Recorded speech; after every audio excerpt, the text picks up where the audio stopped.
Přání hezkého dne a zajímavého závodu přijměte také z komentátorského stanoviště. Dobrý večer. Na startu bude celkem 22 štafet. O těch, které pomýšlejí hodně vysoko, už byla řeč. Musíme připomenout, že mezi velké favority patří také štafeta Německa, která pojede se startovním číslem 3. Ale pěkně po pořádku. Toto jsou zřejmě favorité největší. Z Francie ve složení Beskondová, Dorenová, Aberová, Simon Fourcade, Martin Fourcade. S číslem 2 pojede norská štafeta Hornová, Eghofová, Johannes B, Tarjei B. Ve švédském Westersundu druhé místo. No a třetí už byli zmiňovaní Němci. Franciska Hildebrandová to všechno rozjede, následovat bude Hincová. No a z mužů pozor, Daniel Bem, Benedikt Doll. Tady je to možná trochu papírově slabě obsazené. Přece jen chybí Simon Schemp, druhý muž aktuálního pořadí světového poháru, který se soustředí na individuální disciplíny zde v Novém Městě na Moravě. V té druhé řadě bude Ukrajina, Itálie, Slovinsko, ve třetí Spojené státy americké, Rakousko, no a konečně česká reprezentace. Romane, tvůj názor na složení českého týmu a obsazení úseků? Já myslím, že lépe by se to nedalo poskládat, že to je úplně to nejlepší, co trenéři mohli zvolit, takže popravu tato štafeta jede v těchto úsecích. Tato štafeta se ve stejném složení představila už v roce 2011 v rakouském Hochfilzenu, kde obsadila druhé místo a s jistou nadsázkou můžeme konstatovat, že právě výsledek 4 roky starý z Hochfilzenu nakopl český biatlon do výšin, ve kterých se nachází dnes. 18 000 diváků v hledišti, dalších 12-13 000 podle odhadu pořadatelů kolem trati. 30 000 diváků, to je atmosféra, ze které mrazí, aniž by tady muselo být pod nulou. A jakože je pod nulou, ale divákům to nevadí a těší se na fantastický závod. Tak si ho pojďme vychutnat. Smíšená štafeta dvou žen a dvou mužů byla právě zahájena ze třetí řady.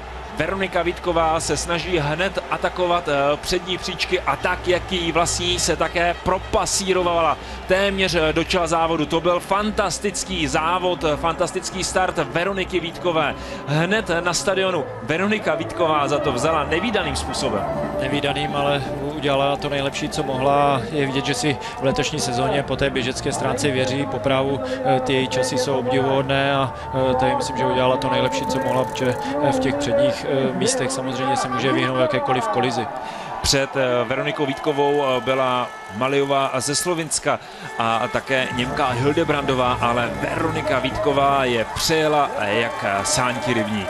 Veronika Vítková také na prvním místě, za ní francouzska Beskondová, dále následuje Maliová, je tam v popředí také Hornová z Norska. Dobrý začátek závodu pro českou reprezentaci. Dobrý, věřím tomu, že samozřejmě Verča už je ostřílená v tomto rozjíždění štafet, ale nesmíme zapomenout na tu obrovskou kulisu, která Verča musí to mít samozřejmě pod kontrolou, aby to nepřepálila ten začátek. Toto je specifické místo, kdy biatlonistky z jednoho tunelu nakrátko vyjíždějí a poté se točí hned o 180 stupňů a zpět na arénu.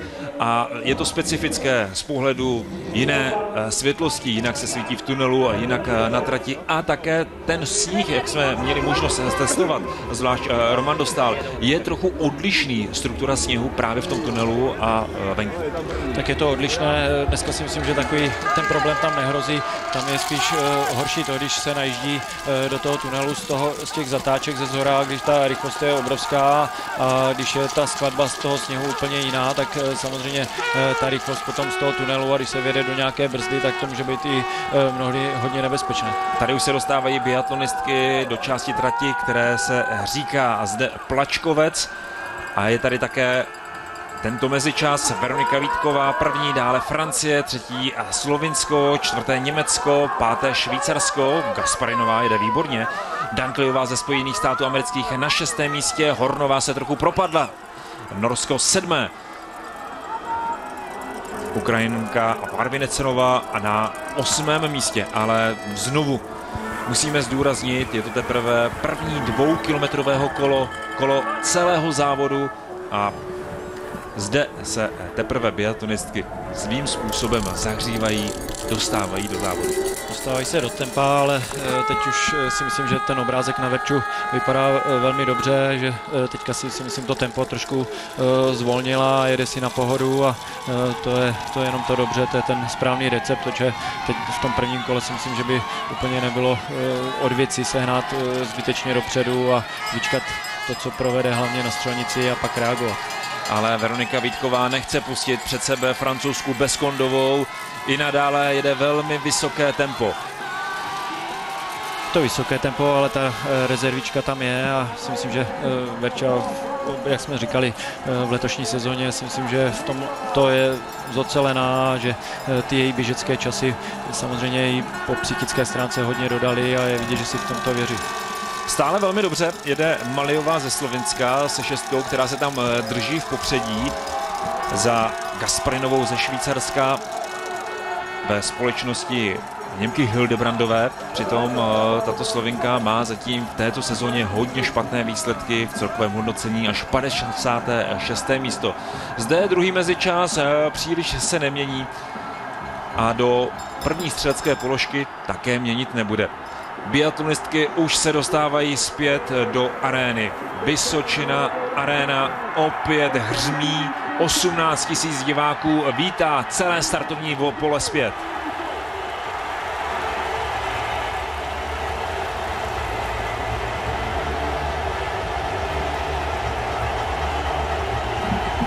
Samozřejmě, že na takovou tu atmosféru jsou biatlonistky zvyklé i z jiných destinací, z německého Ruhpoldingu, Oberhofu, ale dnes to tady, Romane, podle mého názoru přece jen o něco více zuří, zurčí. Zkrátka jsou to decibely a nebude to nic jednoduchého pro biatlonistky a především pro Veroniku Vítkovou se odprostit od toho povzbuzování. Samozřejmě ta atmosféra je úplně úžasná a jak si říkal, jsou na to zvyklí, ale samozřejmě teďka vidí, že to povzbuzování se týká hlavně jich, takže o to je to psychicky náročnější. Sami vidíte, co vítr oproti nástřelu příliš není pozměněn, ale přece jen biatlonistky teď musí dávat pozor na každou ránu. Úvodní střelecká položka už byla zahájena, jako první vypálila Gasparinová.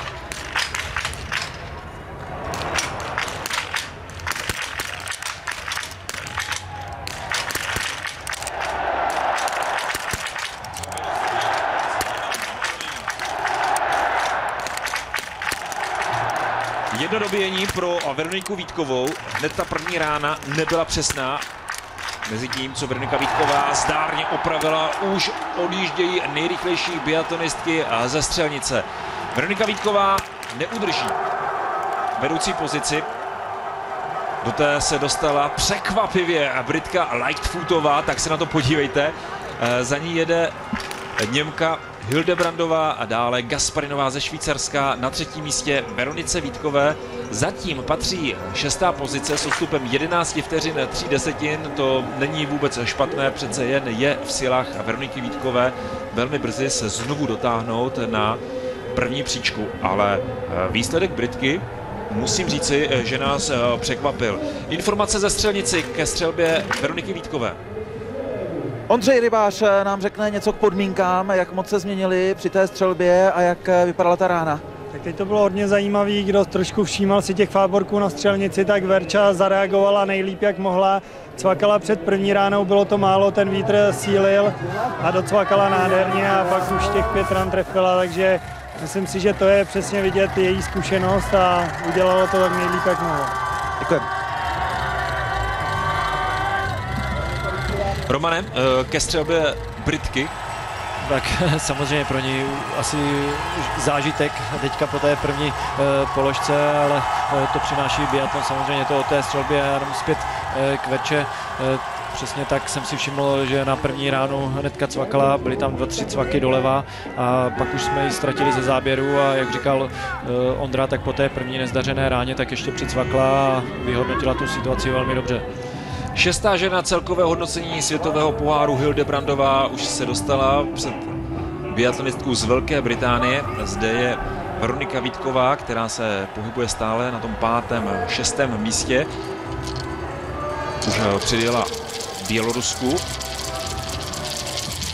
s Kardínovou. No a Veronika Vítková se přibližuje také k první čtveřici. Aniza Gasparinová, jedna ze 3 švýcarských sester, rychlejší než Franciska Hildebrandová. Naděžda Skardinová po boku české biatlonistky. Odstup na tomto mezičase už minimální. Veronika Vítková své jedno zaváhání odčinila, je na 6. pozici. Stále, ale s malým odstupem. Je tam malý odstup, ale Veronika na mě působí velmi dobrým dojmem. Tu běžeckou pohodu si stále zachovala. Myslím si, že tam má pořád velkou rezervu a že si myslím, že teďka jde opravdu šikovně a že se nechce nikam spát a soustředí se vyloženě na tu svoji rozhodující položku. Už z toho prvního běžeckého kola bylo cítit, jak si Veronika Vítková věří pro tento závod. A nyní ve druhém 2kilometrovém běžeckém okruhu to Veronika Vítková jen potvrzuje. Tak rychlost střelby Verča měla 39 sekund, samozřejmě bylo tam jedno dobíjení, což je těch 10 sekund, ale ještě dvakrát vlastně dělala tu korekci měřidla, takže si myslím, že i ta rychlost střelby, že nebyla vůbec špatná, protože tam vlastně, jak jsem říkal, dělala dvakrát korekci, což ubírá samozřejmě nějaké drobné sekundy, ale jak jsme říkali, tohle toho Veronika vyhodnotila velmi dobře. Další mezičas. Franciska Hildebrandová tentokrát je na něm první. Gasparinová si pohoršila na 3. místo, no a Veronika Vítková, ta už je v kontaktu. Stejně jako Skardinová či francouzská Beskundová, která jede s nepatrným odstupem. Je to stále o kontaktu, samozřejmě je to první úsek, takže tady se ještě dá předpokládat, že ten boj bude stále a jak jsme se hovořili o těch favoritech, tak já mám spočítáno takových 8 štafet, který můžou pomýšlet opravdu na ten dobrý výsledek. Samozřejmě máme tam i mezi nimi naši štafetu a věřme tomu, že to dopadne dobře. Velké štafety jako Norsko či Rusko nejsou momentálně v popředí, ale ta ztráta je kolem 10-15 vteřin a to není moc při prvním úseku. Znovu se dostává do váru Vysočina Arena a to je kvůli tomu, že biatlonistky přijíždějí ke druhé střelecké položce ve stroji.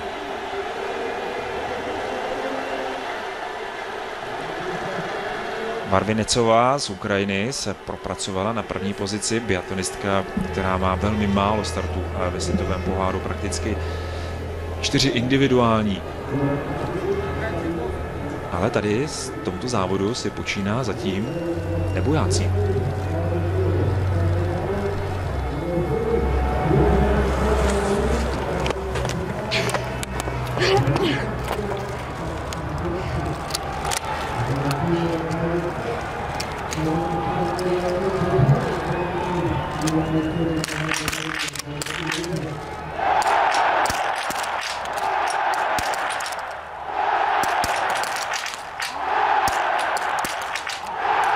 Fantazie Veronika Vítková, tentokrát bez jediného omylu a česká štafeta jde do čela. Veronika Vítková zastřílela blesku rychle, bezchybně. Český tým získává k dobru pár cenných vteřin, protože takové štafety jako Německo, Francie, Norsko, Rusko zůstávají stále ještě na střelnici. Jen se podívejte na ty starosti ruské štafety. Konkrétně Jekateriny Glazirinové, ta je v ohrožení trestného kola. Velké potíže má také německá štafeta. Hildebrandová už nesmí chybovat poslední ranou, jinak půjde na trestné kolo. Hildebrandová si postála při této střelecké položce. 150 metrům navíc se sice vyhnula, naopak Glazirinová ta musí jít kroužit. To je propadák pro velké favority. Druhá střelecká položka tohoto závodu pro velké favority štafety Německa a Ruska. Pořadí po druhé štafetě. První česká reprezentace s náskokem 6 vteřin. Na druhém místě Ukrajina, Varvinecová stále hodně překvapuje. Třetí Bělorusko, čtvrté Rumunsko, pátá Itálie, šestá Francie už ztrácí 35 sekund. Teď Veronika Vítková rozjíždí své velké solo při třetím běžeckém kole.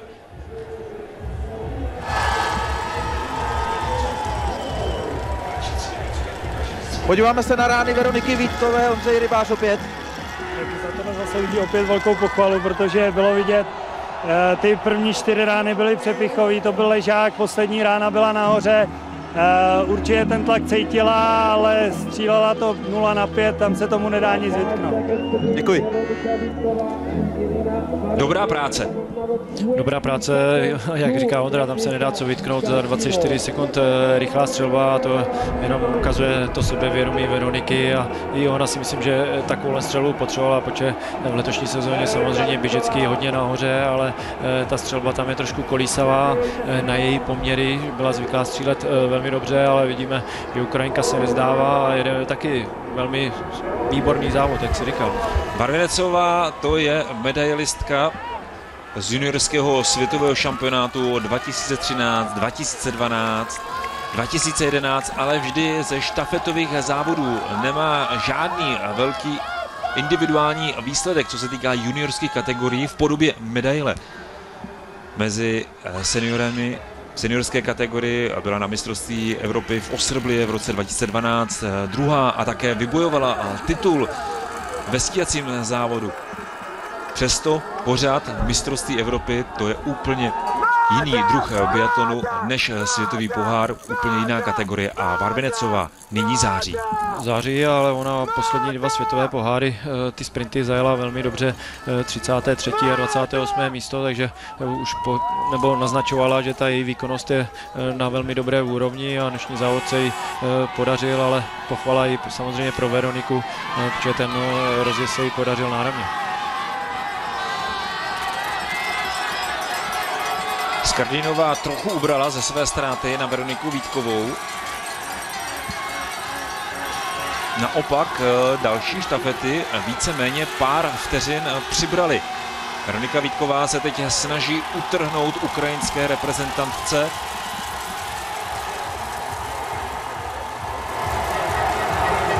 Zdeněk Vítek a Ondřej Rybář zatím mohou chválit výkon Veroniky Vítkové a tak tomu bude i v cíli. Mohou chválit a já si myslím, že i na tu stojku, že si počínala velmi dobře ten příjezd, že se necpala úplně dopředu, zůstala tam uzavřená. Já si myslím, že tohle je potom i pro tu závodnici velmi dobré, že prostě ten její pocit takové té stability je větší, když tam má se vlastně vizuálně o koho opřít, tak i ta stabilita potom té stojky jako opticky vypadá zdaleka lépe, takže samozřejmě i ty závodníci to potom přidá na té koncentraci.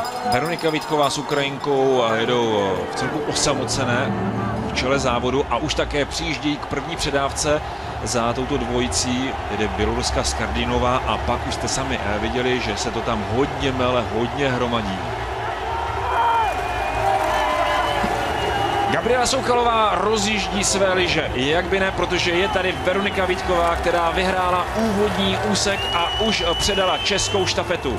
Na druhém místě zatím Ukrajina, která jede v kontaktu s českou reprezentací. Valentina Semerenková, to bude velmi těžká soupeřka pro Veroniku Vítkovou, však ukrajinská reprezentantka Semerenková je také v celkovém hodnocení světového poháru na 3. místě a prožívá jednu z nejkrásnějších sezon. Jenže tady pozor, to je Daria Domračovová, která přebírá běloruskou štafetu a ta také zcela jistě prožene jak Gabrielu Soukalovou, tak Valentinu Semerenkovou. Ten odstup je 28 vteřin 3 desetin při té běžecké formě Darii Domračovové se chce říci, že to není velká ztráta. Samozřejmě bude to stíhací závod, ale myslím si, že Gabče by mohlo vyhovovat, že teďka vyjela společně s Val Semerenkovou, že by mohli vytvořit takový sparring partner velmi dobrý a mohli by se táhnout a žádný taktizování a v té běžecké části, že by nemuseli zase až tak ztrácet.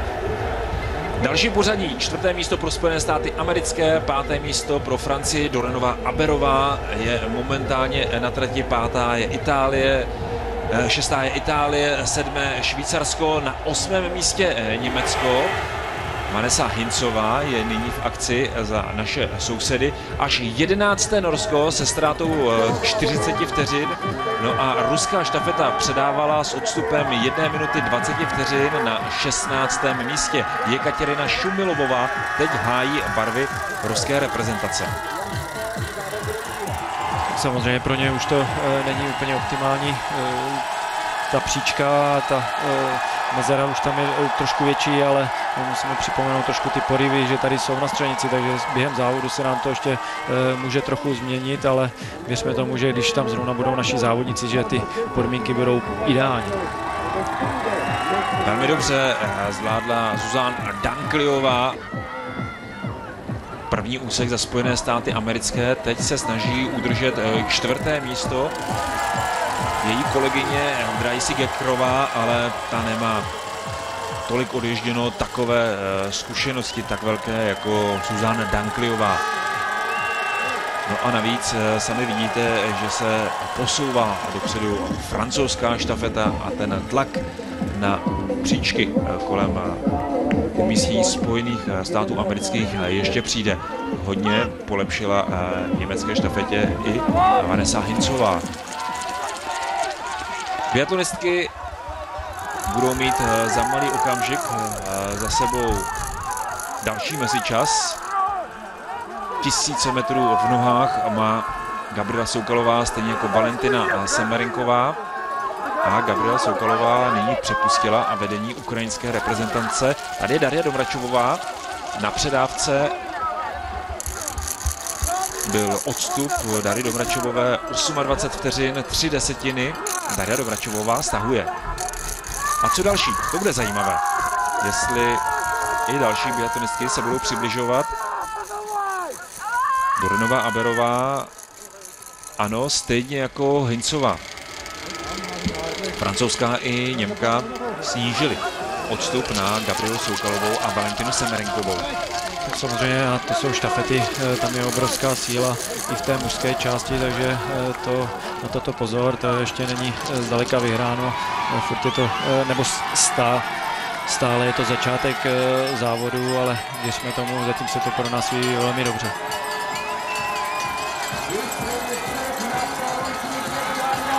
Úžasné povzbuzování i podél trati. Tohle fandění nedovolí žádné biatlonistce a zvlášť české cokoliv vypustit na trati, vzít si kdekoliv odpočinek. Informace z cíle a hodnocení samotné Veroniky Vítkové prvního úseku. Veroniko, máte za sebou vynikající úsek. Jak se vám jelo před takovou diváckou kulisou?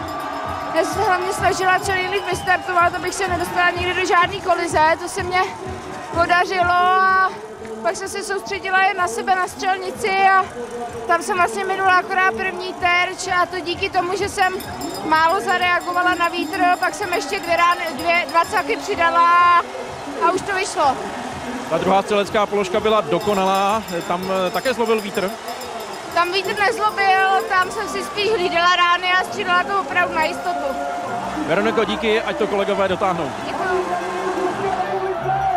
Údaj o oficiální návštěvě hovoří o tom, že celkem dnešní závod přímo ve Vysočina aréně a na trati, kolem trati sleduje 32 000 diváků.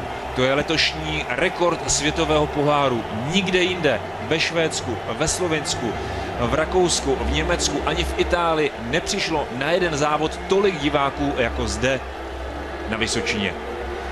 Teď ale už třetí střelecká položka, ke které přijíždí jako první Valentina Semerenková, za ní Gabriela Soukalová. Daria Domračovová pracovala běžecky na trati velmi dobře a přiblížila se už na odstup, který je menší než 20 vteřin. Mohlo by to být ní něco kolem 15 sekund. Třetí střelba. Gabriela Soukalová versus Valentina Semerenková.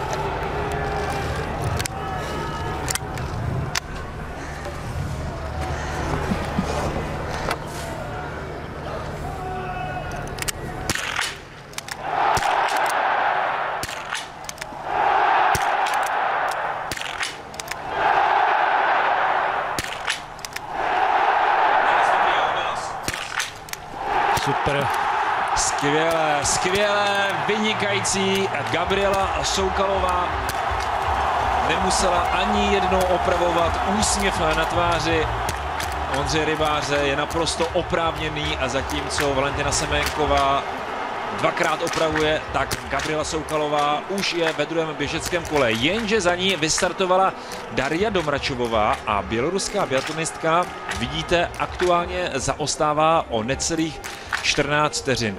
Teď si Gabriela Soukalová pobude na trati chvíli osamocena, ale tuším, že za malý okamžik přivítá běloruskou společnost. Tak věřme tomu, že to Gabču nerozhodí, samozřejmě ona to ucítí, že ten tlak zezadu na ní jde, ale myslím si, že si to může vyhodnotit velmi kladně. Je to Daria Domračová, která vládne běžecké části v letošní sezóně, ale jinak střelecky musím pochválit.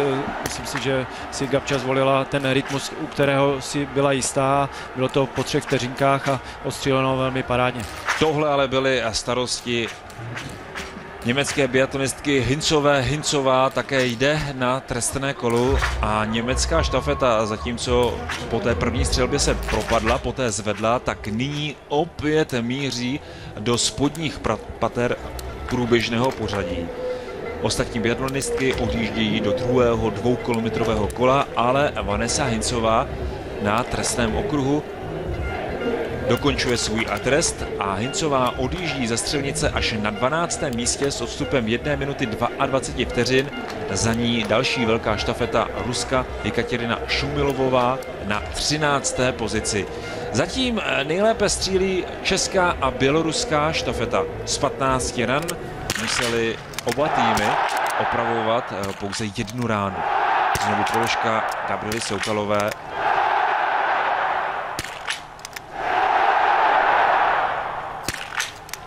Tohle bylo snad všechno do jednoho místa. Gabriela Soukalová, aby nepotřebovala ani terč, který by měl průměr 4,5 cm. Snad kdyby tam byla koruna, tak Gabriela Soukalová ji rozmačkala na padrtě svými ranami.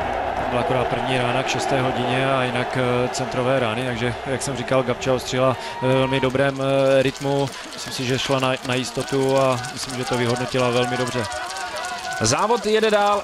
Další mezičas Gabriela Soukalová má za sebou. Její náskok po střelbě byl 13 vteřin 9 desetin. Daria Domračová ubrala z náskoku české reprezentantky a Valentina Semerenková jede rovněž výborně. Ta zaostávala o 20 sekund za Gabrielou Soukalovou. Dorenová Aberová měla odstup 23 vteřin 4 desetin. Pro následovatelky zatím jedou dobře. Tak ta síla soupeřek samozřejmě je obrovská. Já věřím tomu, že Gabča teďka jede koncentrovaně a že se hlavně soustředí na svoji položku ve stoje a že teďka ten běh ne, že by šel stranou, ale ta koncentrace je samozřejmě vyložená na střelbu. Trochu odpočinku v úseku trati Plačkovec, ale teď znovu stoupání, táhlé stoupání, není až tak strmé, ale je to dlouhé stoupání směrem na Modříňák, jak říkají místní, a tomuto úseku trati tam je další mezičas. Gabriele Soukalové to zatím odjíždí pod nohama velmi slušně, ale za ní znovu připomínáme Daria Domračová a vidíte, že prakticky každým záběrem se přibližuje. A opět ta nádherná studie, kdy biatlonistky jedou hodně frekvenčně, dá se říci silově, zatímco Daria Domračová ta se vznáší na lyžích. Tak ona se znáší, ale právě to její pojetí je hodně silové a ona dokáže toho skluzu využít, dokáže tam přes to koleno jít pěkně a právě ten odraz ona dokáže využít a potom tu skluznost té lyže, takže samozřejmě pak ji to pěkně odjíždí. Valentina Semerenková na 3. místě, Dorenová Aberová 4.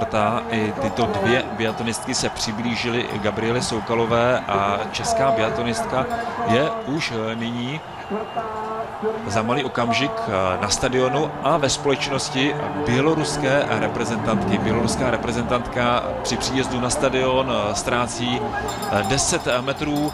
Gabrielu Soukalovou zaplněné tribuny znovu vítají bouřlivým aplauzem. Daria Domračová jede se ztrátou 10 metrů. Skvělý závod. Valentina Semerenková má za sebou Dorenovou Aberovou. Tam už také pomalu, ale jistě dochází ke kontaktu. Nedá se nic dělat, Gabriela Soukalová znovu bude muset pracovat střelecky v tomto závodu a pokud možno a bezchybně, aby si připravila pro to závěrečné kolo opět dobrou výchozí pozici a pár vteřin k dobru. Čtvrtá střelecká položka, zatímco při třetí to byl souboj Gabriely Soukalové s Valentinou Semerenkovou, tentokrát mini souboj s Dariou Domrachovou, druhou ženou aktuálního pořadí světového poháru.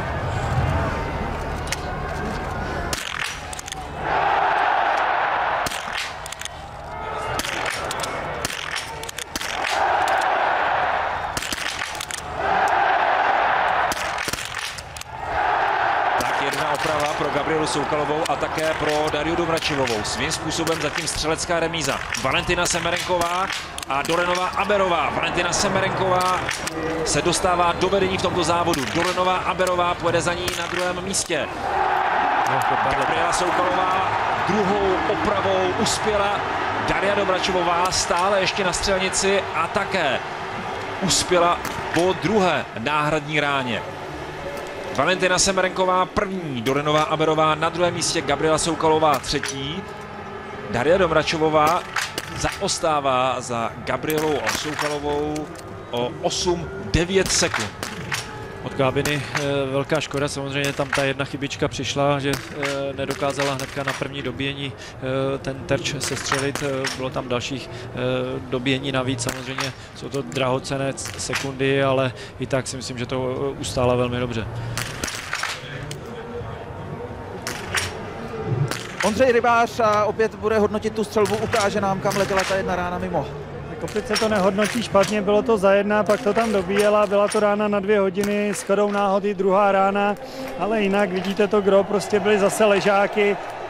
Zvládla to ve finále dobře, jede tam v kontaktu s těma prvníma a uvidíme, jak to bude pokračovat. Děkujeme.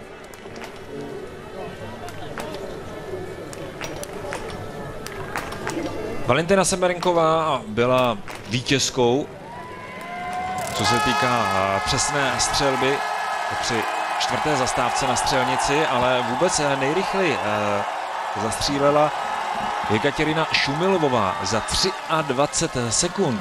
Jen pro srovnání, Gabriela Soukalová byla na střelnici na koberci o 20 sekund déle.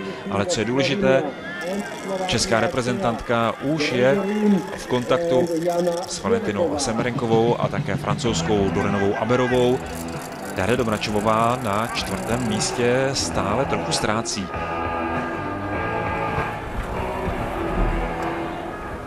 Tak tam ta ztráta si myslím u Gábiny byla hlavně z důvodu toho dobíjení, jinak si myslím, že na to, že ona není zase až tak rychlá střelkyně, ona dokáže střílet samozřejmě, ale ona si to dokáže i sama vyhodnotit, jak se ten den zrovna cítí a myslím si, že dneska střílela velmi dobře a jak ji říkal Ondra, tam je to trošku i o tom štěstí, škoda, že to nebylo na to jedno dobytí, aspoň kde by těch 10 vteřin samozřejmě by se počítalo.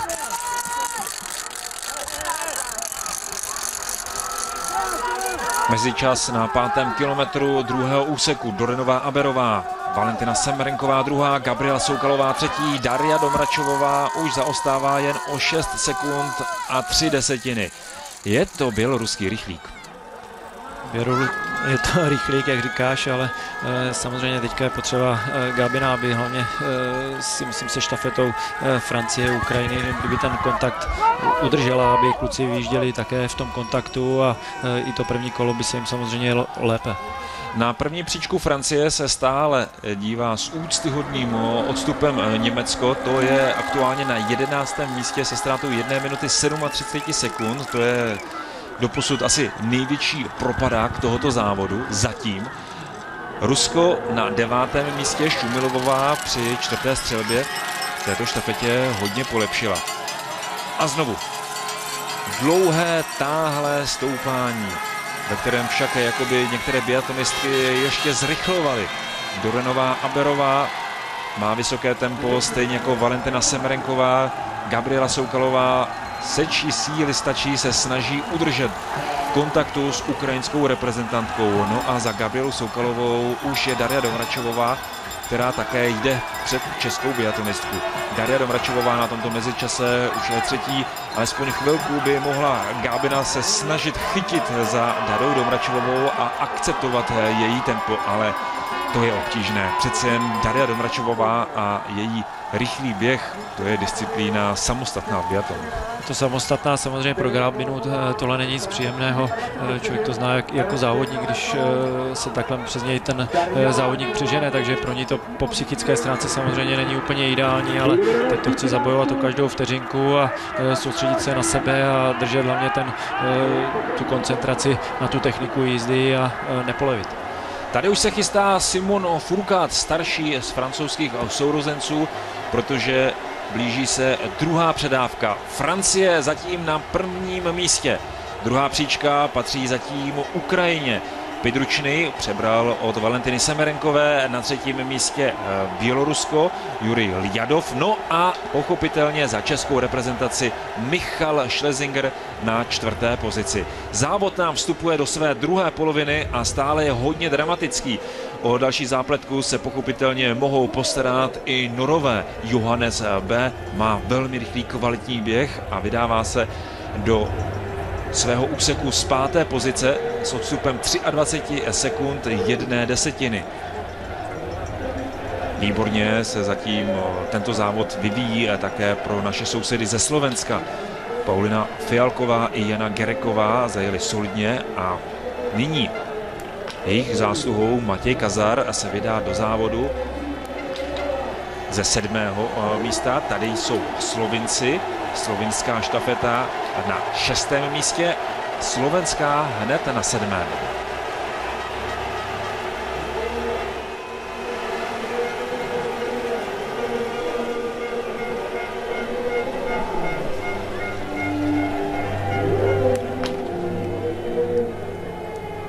S ohledem na papírové prognózy, co se týká samotného závodu, by se dal očekávat ústup z čelních pozic běloruské a ukrajinské štafety. Jurij Ljadov, Vladimír Čepalin nepatří k těm nejlepším ve světovém poháru, podobně jako Ukrajinci Pidručný a Semjonov.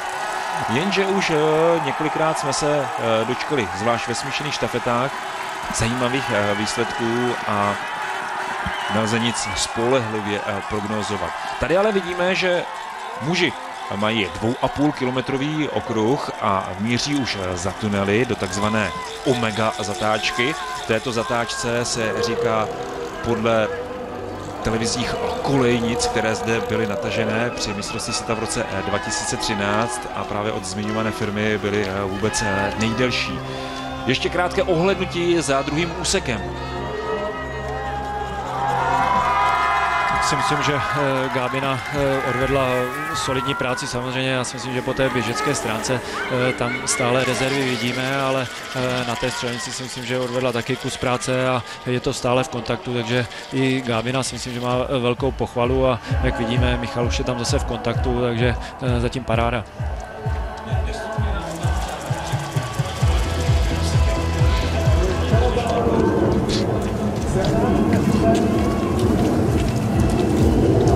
Johannes B. ten naplňuje naši představu o jeho rychlém běhu a i on se přibližuje podobně jako Michal Schlesinger k první příčce a teď Michal Schlesinger si vybírá trochu odpočinku, nehrne se hned při dostižení biatlonistů, které má před sebou předně. Chvilku si chce Michal Schlesinger oddechnout za tou první trojicí, ale je vidět, že český biatlonista má zcela jistě lepší, rychlejší tempo než Simon Fourcade či Ukrajinec Pidručný nebo Bělorus Ljadov.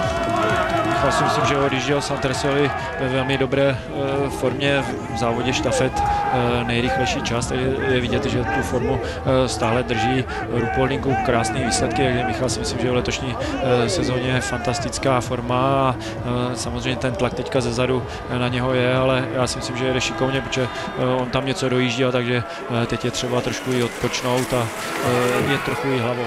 Tak Simon Furkát nyní buď jede velmi volné tempo, pozor, toto je ten sjezd, na který jsme upozorňovali před závodem, zvlášť v kontaktu může být nebezpečný.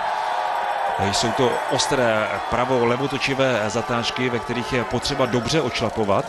Simon Furkát buď jede velmi volně, pomalu, anebo Johannes B. to napálil neuvěřitelným způsobem. Ani ne během 2,5 kilometrového kola dokázal Johannes B. odmazat svůj odstup 23 sekund na startu třetího úseku.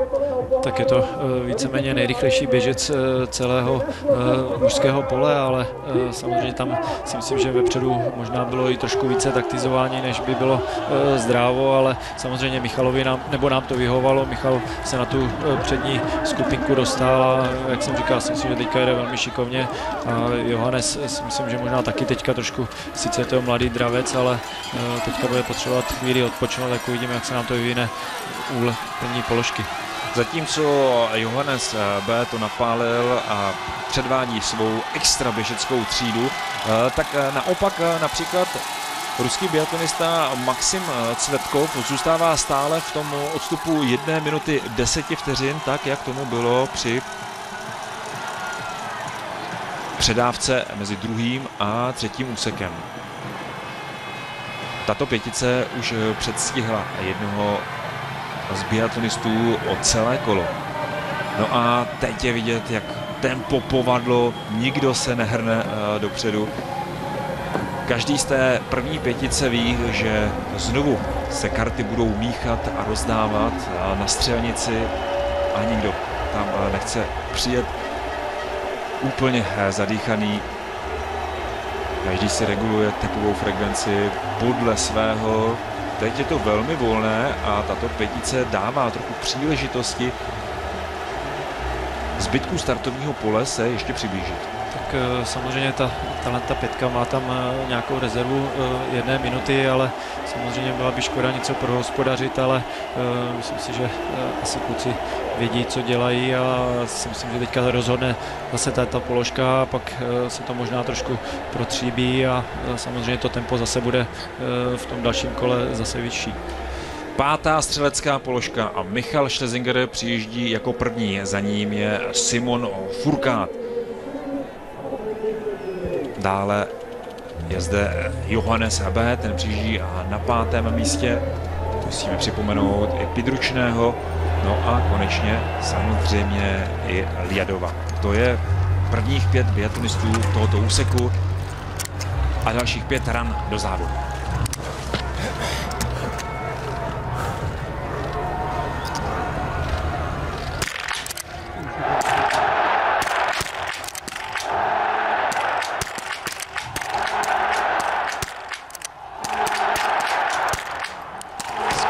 Jednička podtržená, ale excelentně zastřílel také Johannes B. Michal Schlesinger na prvním místě. Nor za ním na druhé pozici. Naopak Simon Furkát, ten prožil a prožívá velmi špatnou střelbu. No a Bělorus je také v ohrožení trestného kola. Z vedoucí pětice se stala trojice. Jestli Pidručný udrží tempo Michala Schlesingera a Johannese B. Tak teď došlo k tomu, jak jsme říkali, nám ta položka trošku protříbila. Michal, velká pochvala, 28 vteřin na něho, si myslím, že výborná, rychlá položka. Bylo vidět, že opravdu se koncentroval na to flešku. To je prekérní situace pro Francii. Simon Furkát musí na trestné kolo a jeho bratr Martin Furkát, ten bude mít tedy co dohánět, protože jeho starší sourozenec Simon se trvá na nepopulárním kolečku více než jen jedno kroužení a musí dát dohromady 300 metrů a to bude velká ztráta. Francie vyklízí pozice v popředí a zatím tedy po 5. střelbě první Česko, druhé Norsko, třetí Ukrajina a zpět ještě jednou ke druhému úseku. Gábo, na stojce přišly určité nepřesnosti. Co bylo jejich příčinou? Tak já myslím, že víte, já bych vám hrozně ráda odpověděla, ale já jsem byla v takovém transu, že já si vůbec nepamatuju, kde ty netrefené rány mohly být. Opravdu vůbec nevím a trošku mě mrzelo, chtěla jsem malinko zariskovat a tu první dobitou ránu dát co nejrychleji, ale bohužel to byla chyba, měla jsem si na ní víc počkat. Jakou jste měla taktiku pro ten dramatický závěr svého úseku? Já jsem se snažila po ty 3 kola, první kolo jsem se snažila držet za Ukrajinkou, druhé kolo jsem si říkala, že se budu trošičku šetřit, že nepojedu úplně na doraz. Vzhledem k tomu, že jsem měla ten náskok a ve 3. kole jsem si říkala, že se posnažím udržet to tempo, ale bohužel ty moje soupeřky měly na to ještě v tom závěru hodně víc zrychlit a bohužel já už jsem jim prostě v tom posledním kopci nestačila. Gábo, díky za rozhovor, rozjete to perfektně. Děkuju. Rekapitulujeme pořadí po 5. střelecké položce. První Michal Schlesinger, za ním Johannes B. Nic se nemění. Na 3. místě Ukrajinec Pedručný, rovněž setrvalý stav. Dále 4. Bělorusko, to ztrácí 39 sekund. 5. Slovensko s odstupem 1 minuty a 3 sekund. To je prvních 5. Velké týmy zatím propadají. Až 9. je Rusko, ztráta 1 minuty 33 vteřin. Francie 10. Německo 11. 3 velcí favorité to nemají dobře připravené pro závěr dnešního závodu, pro 4. úsek. A to ještě ve 3. úseku budeme sledovat střelbu ve stoje. My se však můžeme radovat z toho, jak se vyvíjí závod pro českou reprezentaci. Michal Schlesinger s vydatným povzbuzováním stále na 1. místě. Johannes B. přece jen se hodně vydal ze svých sil při té stíhačce a během prvního 2,5 kilometrového kola a teď neopovrhne tím, kdy na chvilku se může svést za Michalem Schlesingerem a přece jen trochu pošetřit síly. Tak si myslím, že přesně teď je pro něho taková ta pasáž, kdy on potřebuje trošku odpočinku a hlavně se skoncentrovat na poslední položku a samozřejmě on potom dokáže to v posledním kole to tempo vystupňovat, ale zatím i Michal jede fantastický závod.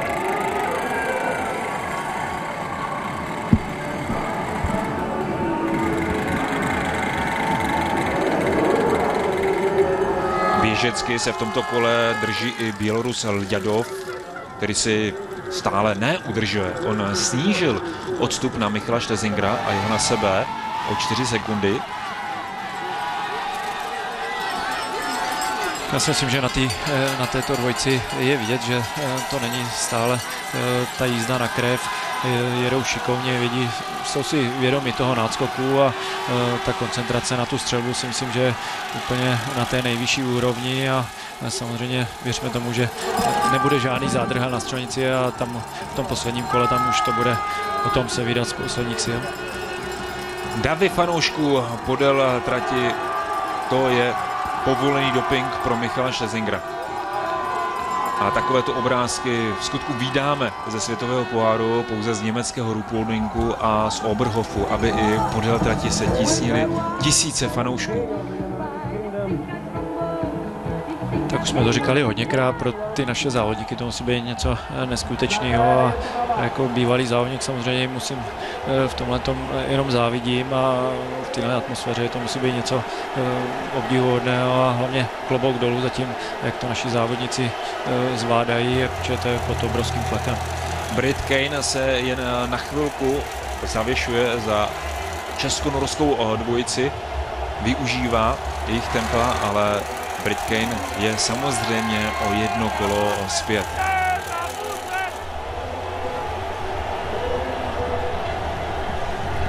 Pedručný, ten ztrácí něco málo pod 10 sekund. Ten má Michala Schlesingera a Johannese B. na dohled. 6. střelba závodu pro Michala Schlesingera a Johannese B. 2. a sice ve stoje. Michal Schlesinger na stavu číslo 1, Johannes B. zastavuje na 2. Další střelecké představení.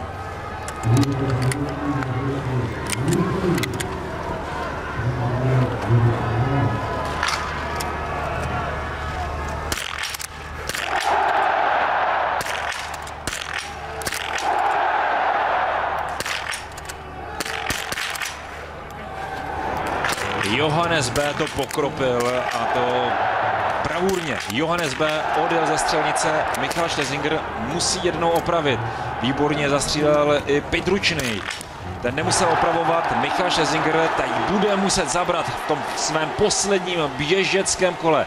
Jedno zaváhání, jeden omyl a Michal Schlesinger hned ztrácí na ukrajinského reprezentanta 3 sekundy. Na Johannese B. odstup 11 sekund, 5 desetin, ale stále česká reprezentace na stupních vítězů v průběžném pořadí. Teprve nyní zahajuje svou střelbu Bělorus Ljadov. Michal Schlesinger s jednou opravou, tedy třetí. Jedna oprava Michala Schlesingera, tak pojďme po stopách té rány, která letěla mimo. Tak byla to rána tentokrát na druhé straně, než to měla Gábina, je to na 10-11 hodin a jinak se Michalovi to taky nedá vytknout. Bylo vidět, když tu ránu nedal, tak ostatní rány už si hlídal a je tam kontaktních 11 vteřin a já věřím, že Michal přijede v té skupině a budeme zase tam, kde jsme byli před tou střelbou. Děkuji. Mužem poslední střelecké položky byl Nor Johannes B. za 23 sekund. Tady se teď ale věnujeme, co se děje na střelnici. Bělorus Ljadov vyklidí 4. pozici, protože krouží 2 trestná kola a naopak Spojené státy americké si polepší. Nordgren přebírá 4. příčku, na 5. místo jde slovinská štafeta.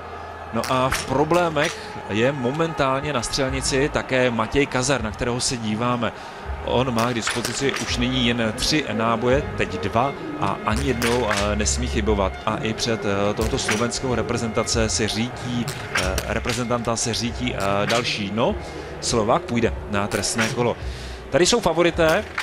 Za Německo momentálně Daniel Böhm, i on musí opravovat. A Simon Furkát, opět střelba, žádná sláva. Simon Furkát tentokrát sice nemusí na trestné kolo, ovšem nic se neděje, co se týká snižování odstupu.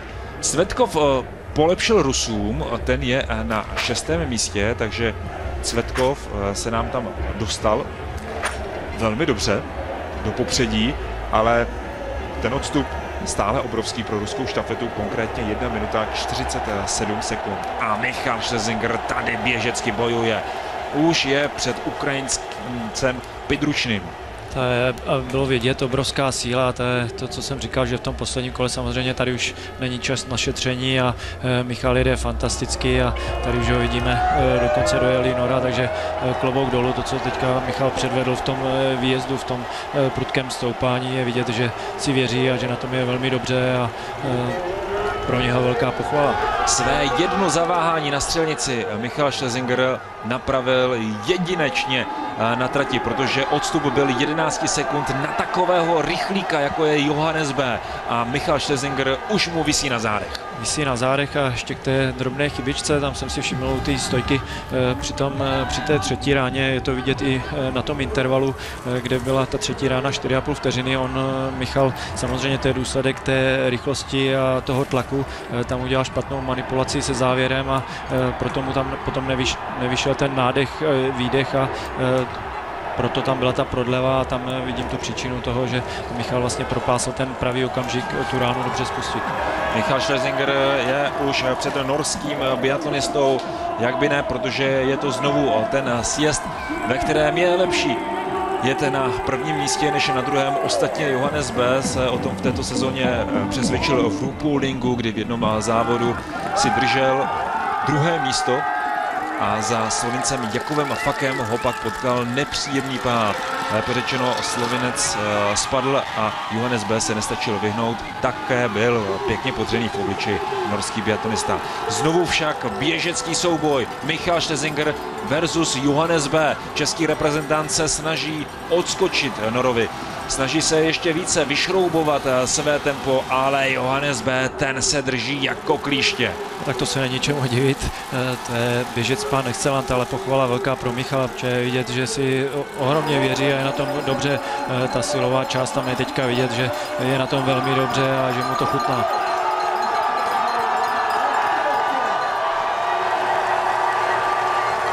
A hned se to také promítá do mezičasu, kde Pidručný už ztrácí 13 vteřin 7 desetin. Na tom předcházejícím, ještě před malým okamžikem, byl zpět o 5 vteřin.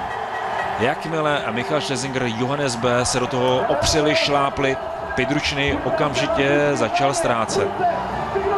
Toto je očekávání Ondřeje Rybáře a Zdeňka Vítka na střelnici, kteří samozřejmě velmi pozorně sledují počínání Michala Schlesingera nejen na střelnici, ale také na velkouplošné obrazovce, lépe řečeno na trati. Je tady závěrečná předávka. Česká reprezentace stále na stupních vítězů v průběžném pořadí. Ba co víc, Češi stále vedou.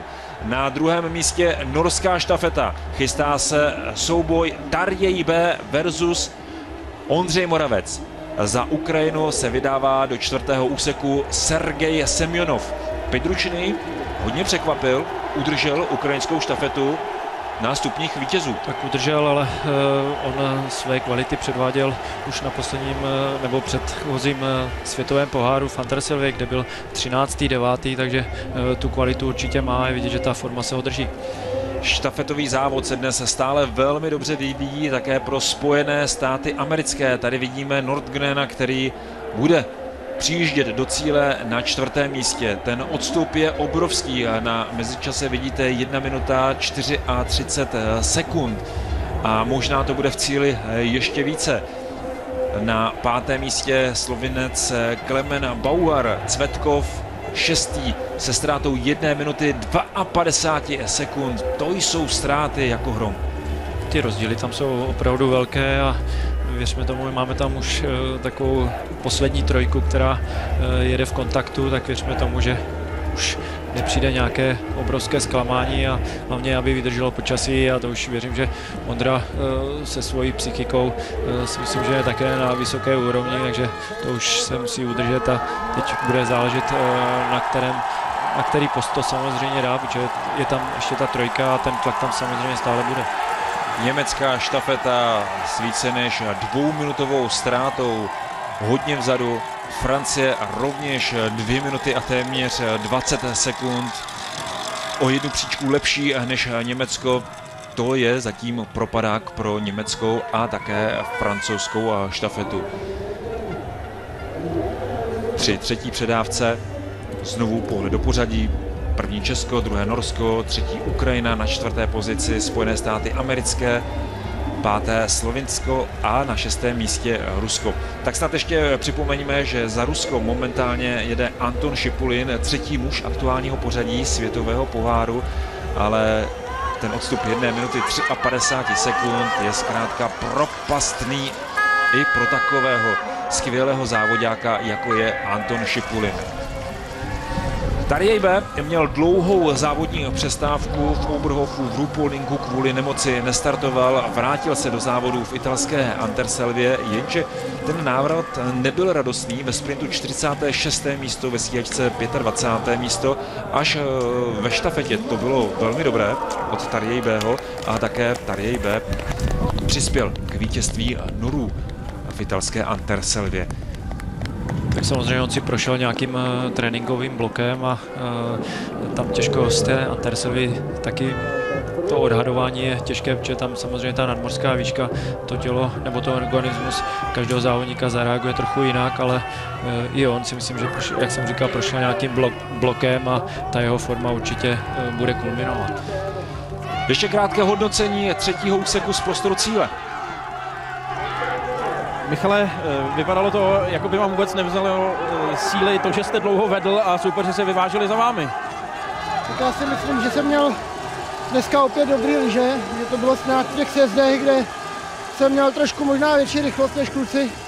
Když jsem měl před nima, tak se na mě nějak nedotahovali, když jsem měl za nima, tak jsem se prostě byl jsem rychlejší, takže určitě jsem měl v tomhle trošku oporu v lyžích a tady jakoby síly sice ubírali se, ale diváci to zase tak nějak doplňovali po té trati, protože ta kulisa tady je úžasná. Pořadí na prvních příčkách během vašeho úseku se docela přelévalo. Bylo to hodně o taktice a zkušenostech? No, abych řekl pravdu, já jsem do toho šel s tím, že jsem nechtěl úplně se vyblbnout v prvním kole, abych se tady nenechal od diváků vyhecovat a pak to sotva dolez.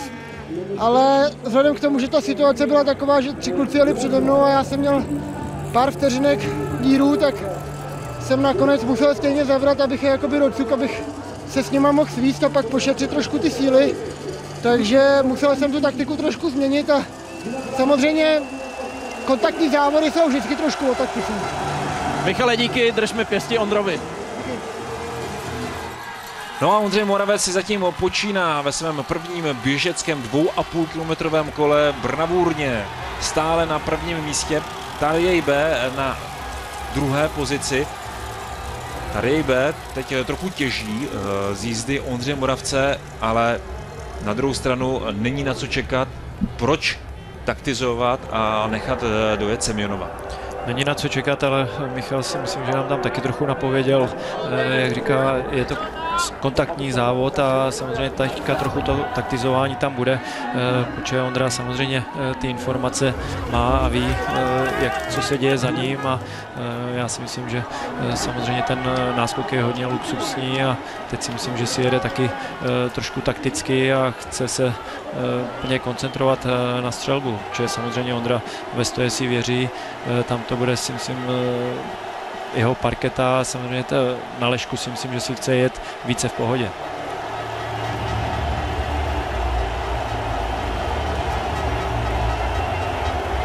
Ondřej Moravec a Johannes B. už se představují divákům a předjíždějí některé další štafety, které teprve předávají.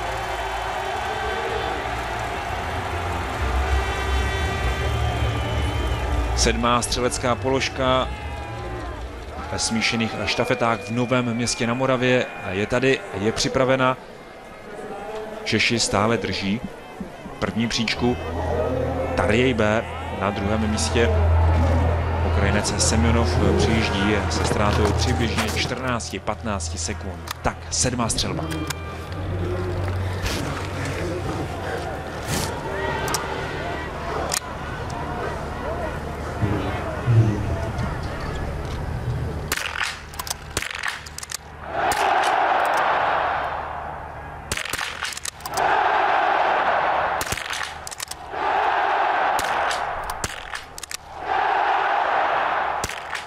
Bomba.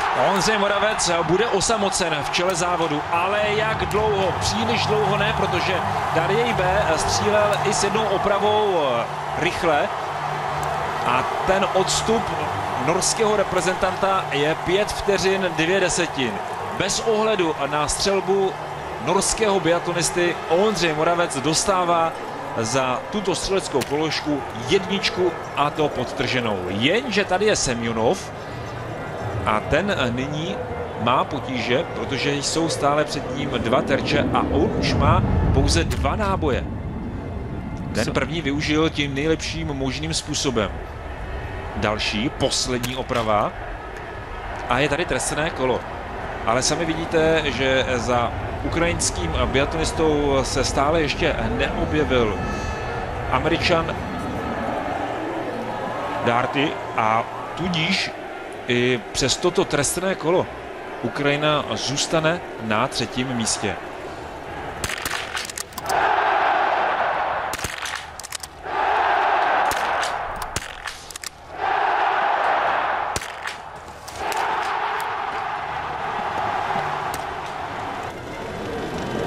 Ondřej Rybář teď opět ve vysílání České televize. Viděli jsme kalibr, tak pojďme si ho popsat. Tak je to 4. rána, ale tím, jak Ondra dával ostatní rány perfektní, tak i kdyby to měl dobíjet, tak to pořád byla nádherná položka a tam, kde se pohybuje, tak to je výsledek téhle střelby krásný. Děkuji. Ondřej Moravec zastřílel položku za 31 sekund, Tarjej B byl o 3 sekundy pomalejší. Můžeme konstatovat, český biatlonista si pohlídal svou ránu. Nebyla to žádná rychlopalba, ale bylo to čisté, bylo to v rytmu a zkrátka Ondřej Moravec vsadil na jistotu. Tady se nám měří pořadí. Semjonov tedy je stále 3., jak jsme o tom hovořili. Na 4. místo už se posunula štafeta Ruska a Šipulin by mohl ještě možná za určitých okolností, pokud by Semjonov znovu předvedl tak špatnou střelbu, při závěrečné zastávce, tak Šiplun by mohl pomýšlet ještě na stupně vítězů. Spojené státy americké na 5. místě, Šipulin se dostal před Američana, no a na střelnici je také Martin Fourcade s číslem 1, zahlédli jsme ho, má před sebou ale ještě 2 terče. Naopak lepší než Martin Fourcade je Benedikt Doll, německý biatlonista, dobrou střelbou polepšil Němcům, Martin Fourcade odjíždí teprve nyní, takže Německo na 6. místě.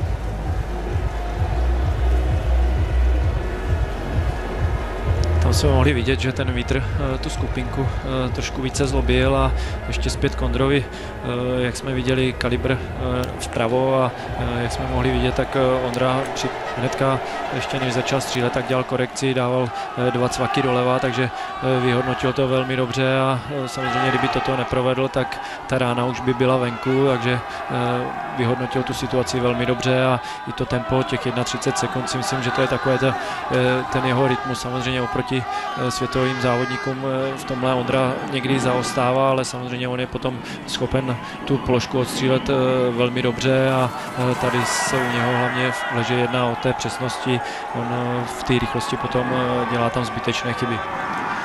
Běžecky znovu Ondřej Moravec táhne norského biatlonistu. Tarjei B se vyváží jak při sjezdech, tak při stoupání. Tady se musel i přidržet hůlku českého biatlonisty. To je ale klasický váček ve světovém poháru v biatlonu. A znovu si musel Tarjei B vystoupit ze stínu českého biatlonisty, aby do něj nevrazil. Tak tohle je ukázka toho, jaký mají naši závodníci teďka v tom světovém peletonu prestiž a je vidět, že ani před Ondru ti závodníci se nehrnou, že prostě teďka to je o té taktice a bude záležet teďka na těch nervech, kdo to více ustojí a věříme tomu, že v tomhle bude Ondra silný. Ale samozřejmě má proti sobě velmi zdatného soupeře.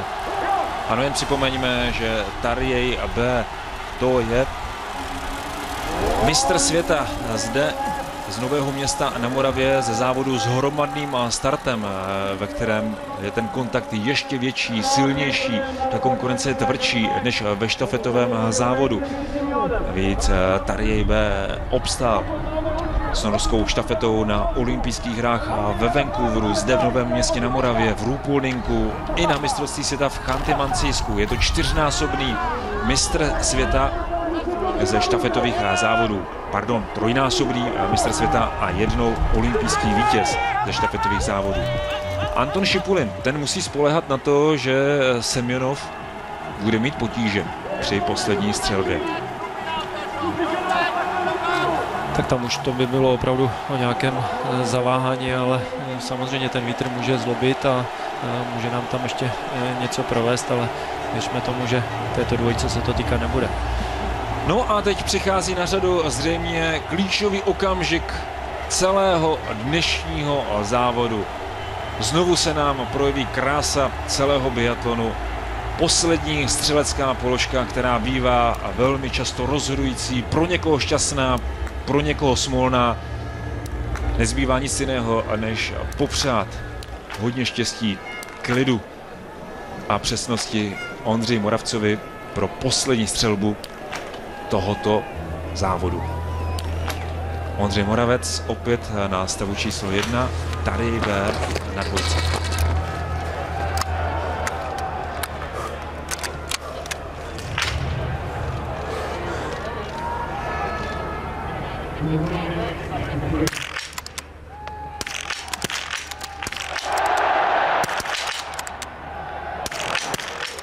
Tarjei B předvedl rychlopalbu.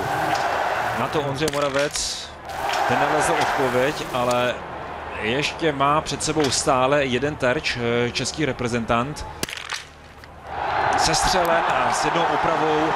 Nevím, co by se muselo stát, aby českou reprezentaci dnes minuli stupně vítězů. První místo je poměrně vzdálené. Přece jen Tarjei B má náskok necelých 14 sekund. To by musel Ondřej Moravec nyní zabojovat, napálit.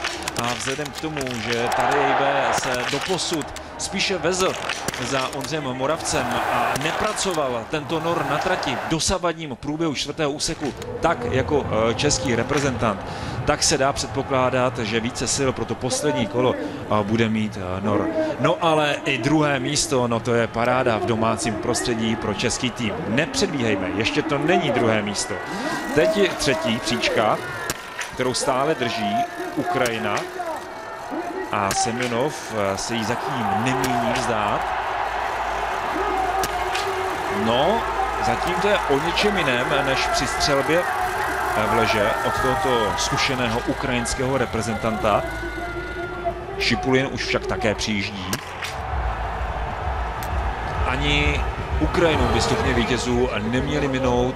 Semjonov odjíždí, Šipulin teprve nastupuje na koberec. Teďka uvidíme v tom posledním kole, samozřejmě více nám napoví záběry, až uvidíme Ondru v akci, jak na tom je oproti Tarjei B. Samozřejmě v ty 2 kola nemůžeme hodnotit ten běh, tam to bylo spíš taktizování, tak uvidíme, jak teďka na tom kluci budou. Ale to, co ukázal Tarjei B a také Šipulin na střelnici, to je prostě něco úžasného z biatonového nebe, protože norský biatonista Tarjei B ostřílel položku za 21 sekund, Rus Šipulin byli o sekundu pomalejší. Znovu pro srovnání, Ondřej Moravec s jedním dobíjením byl na střelnici na koberci o 14 sekund déle než právě tento nor, který veze s velkou pravděpodobností první místo pro Norsko. Další mezičas napoví. Tyto záběry kamer jsou hodně klamavé. Ondřej Moravec sice má možná nora na dohled, ale stále za ním vydatně zaostává. Tam ještě se vrátím k té střelbě, klobouk dolů, tady jak to zvládl. Já si myslím, že tam Ondru ta koncentrace možná na tu druhou ránu, kterou nedal, že ho to trošku vyvedlo z míry. Tady ho střílel, začal i velmi rychle střílet a Ondra si myslím, že se možná tam trochu ztráta koncentrace, možná se soustředil trošku na tu střelbu soupeře a tam byla ta drobná chybička, ale to tento závod prostě přináší. No, neměl to před dnešním závodem jednoduché Ondřej Moravec, přece jen poslední mix štafeta ve švédském Östersundu se nepovedla českému reprezentantovi. Ondřej Moravec svým zaváháním na střelnici připravil český tým o stupně vítězů a myslím si, že si na to několikrát vzpomněl před dnešním závodem a co jsem měl možnost se s ním včera potkat, tak působil nervózním dojmem a asi mu to proběhlo v hlavě. Tak před dnešním závodem několikrát, že dluží omluvu svým kolegům z reprezentace právě za švédský Östersund. Ale Ondřej Moravec obstál a jeho omluva je přijatá.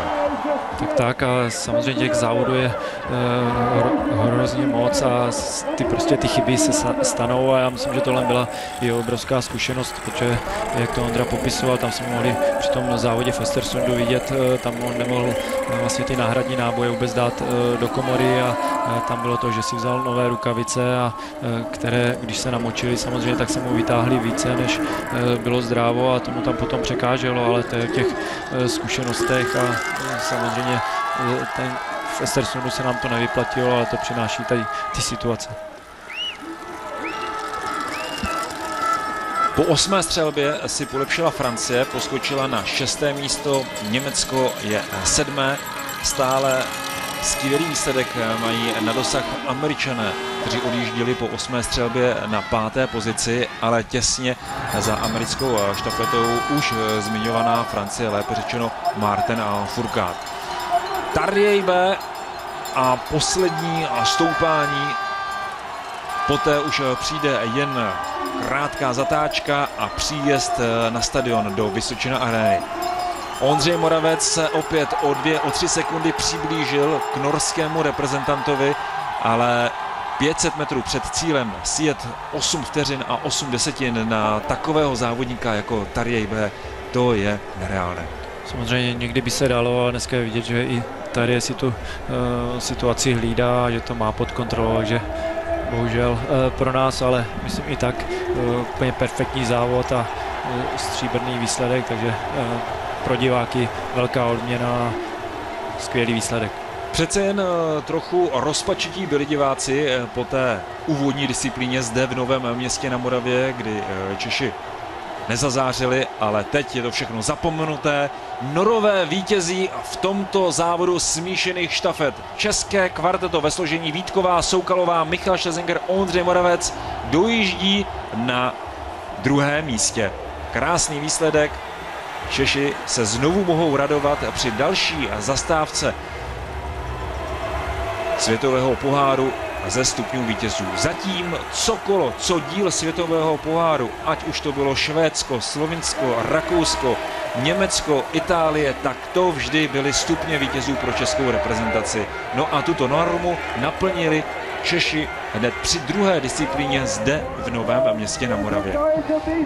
Z bronzu se bude dnes radovat štafeta Ukrajiny. Hodně překvapila Várvinecová na prvním úseku a Pidručny podržel Ukrajinu na třetím úseku. Semjonov sice měl trestné kolo a neodpustil si zaváhání, ale přesto Ukrajina se udržela na stupních vítězů. Dobrý výsledek pro ukrajinskou sestavu. Ruská štafeta měla od začátku problémy způsobené střelbou Jekatěriny Glazirinové. Jekatěrina Šumilovová také příliš nepomohla a sice na postním úseku Anton Šipulin zakouzlil, ale na stupně vítězů to dnes Rusům nestačilo. Takže v cíli i Ukrajina a třetí za malý okamžik by měla přijet na čtvrtém místě osamocený Anton Šipulin.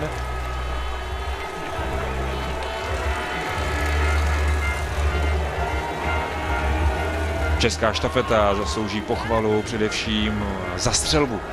Byla suverénně nejlepší. Pouze 5 oprav ze 40 ran pro české reprezentanty. Proti tomu ve srovnání Ukrajina 7 oprav, 1 trestné kolo navíc. Rusko 9 oprav, také trestné kolo. Francie dokonce 2 trestná kola a 13 oprav v celkovém součtu. Martin Fourcade předjel americkou štafetu. Francie tedy dokončí tento závod na 5. místě. No a za Francouzem bojují o 6., 7., 8. místo štafety Německa, Spojených států amerických a Slovinska. Nejlepších 8 týmů v cíli a tyto týmy budou spokojené, co se týká toho, že jsou v 8, ale samozřejmě Rusko, Francie, Německo pomýšleli na stupně vítězů. Přesto Česci zachránili alespoň v té druhé polovině závodu. Po té první polovině Rusko, Francie a Německo byli hodně blízko k propadáku, k výsledkovému propadáku v dnešním měření. Tak to jsou týmy, jak říkáš, Rusko, Francie, Německo určitě pomýšleli na vyšší příčky, ale tento závod je vždycky o překvapení a já jsem rád, že naši potvrdili, že mix štafety, že opravdu jim sedí a jsou v tom velmi silní. Za poslední ty 2 roky jsou kromě toho Östersundu, ale to k tomu patří samozřejmě, byli vždy do trojky, takže naše silná disciplína a potvrdili to i na domácím půdě.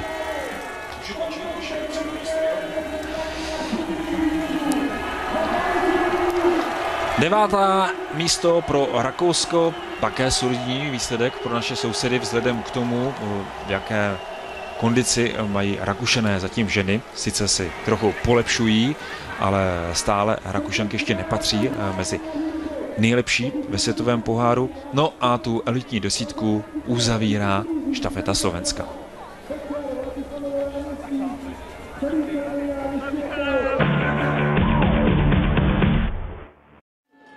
Kvarteto Veronika Vítková, Gabriela Soukalová, Michal Schlesinger a Ondřej Moravec získalo stříbrné medaile ve světovém poháru v domácím prostředí. A s námi ve studiu s Ivanem Masaříkem je už s námi je tu i šéf-trenér reprezentace Ondřej Rybář. Velmi spokojený. Velká gratulace na úvod.